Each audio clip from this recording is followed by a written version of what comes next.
calorimeters and transfer of heat. So if we have a glass of water and we put a hot metal object inside of it, we know from experience that that metal object is going to get colder, the water around is going to warm up. This is a property of chemistry.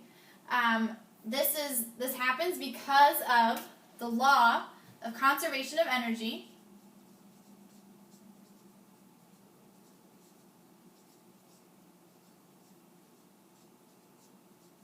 which tells us that energy or heat cannot be created nor can it be destroyed.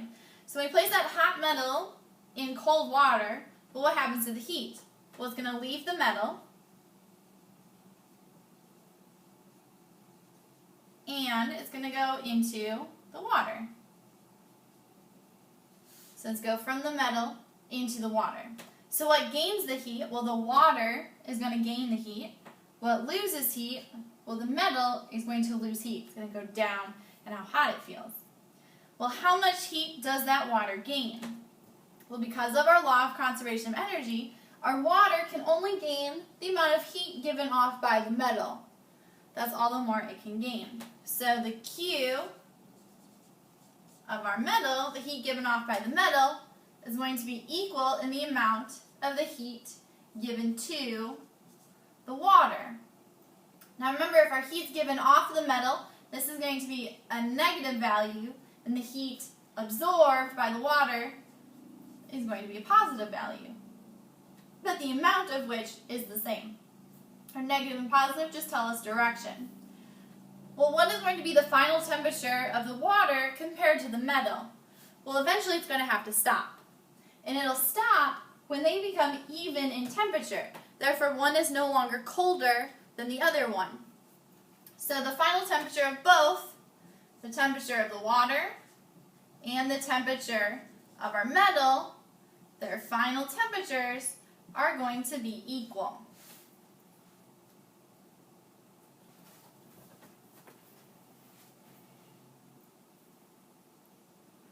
Example 3 is going to take it one step forward. Here I have a piece of metal with a mass of 14.68 grams, decreases in temperature from 109 to 30 degrees Celsius when placed in 25 grams of water at 25 degrees Celsius. That's a lot of numbers and a lot of words. So I'm going to draw a picture to help myself sort it out first. Here's my glass, it has water, and I have my metal object. I have a piece of metal with a mass 14.68 grams, decreases in temperature from 109 to 30 degrees C. It's placed in 25 grams of water at 25 degrees Celsius. I don't know what it goes to. Okay, this is what's given to me in the problem.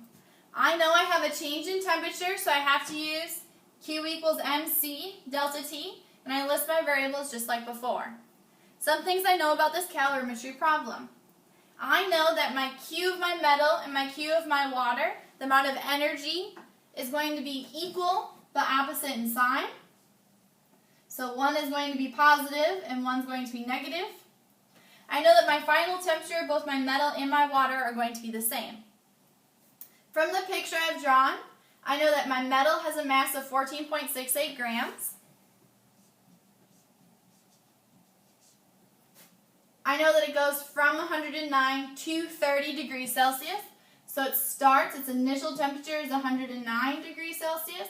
It goes to 30 degrees Celsius, which I can then find change in temperature, final minus initial, so negative 79 degrees Celsius. I know I have 25 grams of water that are starting at 25 degrees Celsius. I know my final of both are the same, so it's going to both end at 30. Final minus initial gives me positive 5 degrees Celsius. I also know my specific heat of water. It's always going to be 4.18 joules per gram degree Celsius. This is all the information I know right now. I still have 3 holes, and inevitably, I want to know the specific heat of my metal and what metal it is. Well, I can't just get there in one step. But I know first I can find my heat of my water. Then I know that that's going to be equal to the heat of my metal. And from there, I can solve for my specific heat.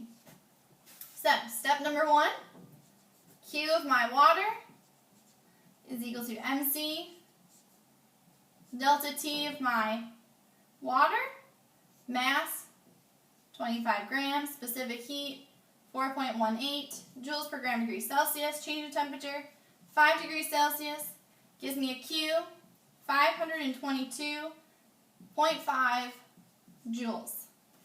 Plug that in for number 1, 522.5.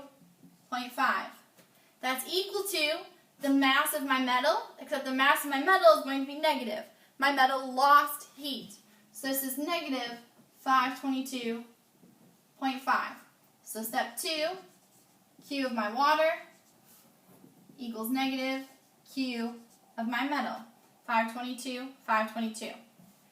Now step 3, I have my Q, my mass, my change of temperature. I can solve for specific heat. Q of my metal is equal to the mass of my metal, specific heat of my metal, change in temperature of my metal. Looking for specific heat, so I divide both sides by mass times change of temperature.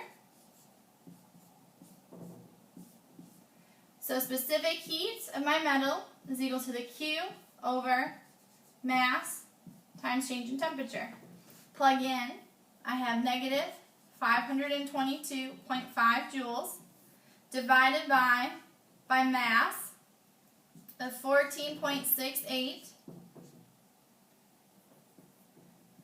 grams times my change in temperature of negative 79 degrees Celsius. Joules per gram degree Celsius. That's specific heat. When I do this, I find my specific heat is equal to 0.451 joules per gram degree Celsius. Now when you go on your reference guide, you'll see a table. On that table it has a list of metals, and next to that is a list of their specific heats. You'll find that the one with the specific heat of 4.51 joules per gram degree Celsius is iron. Okay? Alright, go ahead and try your U-try. You're going to follow this exact same step. Go back and watch it as you're working through your U-try. You should find that you have zinc.